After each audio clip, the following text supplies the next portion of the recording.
عرفت لك اهو. الحكاية مش حكاية شمس طلة جوه ضلة والهوى عمره ما خلى. الحكاية جوه ألبوم الكلام، تتكتب من غير ملام، تتكتب زي المراية فيها انت ويا نفسك، والصراحة تبقى راحة، والجمال والإنسانية هي الحكاية. من زمان جوه ناسك من أساسك شيء يحبك فيه فراسك، في نجاتك من رجوعك، في دموعك تجري دايما تحت طوعك، وبجفونك لون عيونك، والدفا يقدر يصونك، والهوى عمره ما خانك.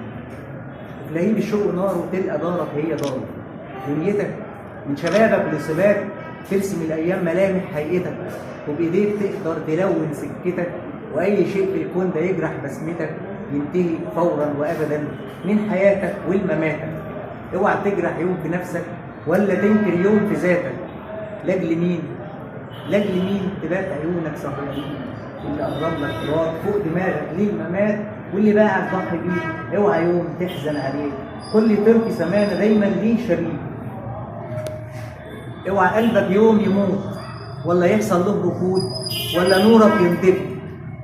الحكايه اوعى ألمك يوم يخف، اوعى حبرك يوم يخف ولا ألمك يستخف، يوم يتوه عن سكته ويوم تفوته ضحكته ويوم بيصنع دمعته. انت عايش في الحياة ويا مالك ويا جاه ويا سلطان القلوب، والكفن من غير قلوب، والمعارك راح تدوب، واللي باقي التلاقي، واللي راح وياه جراح يتمحي، وده شيء نهائي. دي الحكاية.